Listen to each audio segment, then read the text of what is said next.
চট্টগ্রাম মহানগরের বাকলিয়া থানার নূরনগর হাউজিং সোসাইটিতে র্যাব ৭-এর অভিযানে প্রায় ২০ কোটি টাকার দেশি বিদেশি জাল মুদ্রা উদ্ধার করা হয়েছে। মঙ্গলবার সুলতান টাওয়ারের ৩য় তলায় এই অভিযান চালানো হয়। উদ্ধারকৃত জাল নোটের মধ্যে রয়েছে মার্কিন ডলার, ইউরো, সৌদি রিয়াল, দিরহাম ও বাংলাদেশি টাকা। অভিযানে জাল মুদ্রা ব্যবসায় জড়িত থাকার অভিযোগে দুজনকে আটক করা হয়।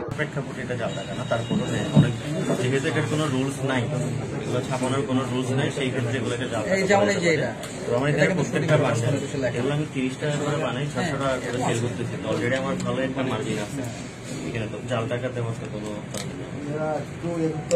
আর এর মধ্যে আমার এই প্রোডাক্টগুলো লিস্টেড করা আছে। একবার নিয়েছিলাম ১,০০০ টাকা, এবং দূর থেকে আমি এগুলো নিয়েছি ৩০ টাকা। ৯৭০ টাকা আমার মার্জিন আছে বারবার। র্যাব ৭-এর উপ অধিনায়ক মেজর জালিফ মাহমুদ খান বলেন, সিলেটে একটি চক্রের সদস্য আটক হওয়ার পর তার দেওয়া তথ্য অনুযায়ী বাকলিয়া থানায় অভিযান চালানো হয়।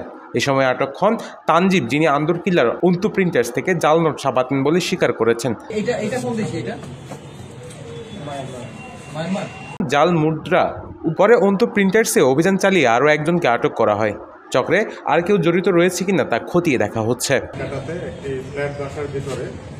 বেশ কিছু জাল নোট বিক্রি হচ্ছে, এই ধরনের একটা তথ্য পাই। তো সেই তথ্যের ভিত্তিতে আমরা অভিযান পরিচালনা করি এবং বিল্ডিং এর এই বাসাটা আমরা চেক করি এবং চেক করে সেখানে বিপুল পরিমাণে বিভিন্ন দেশীয় জাল নোট পাই আমরা।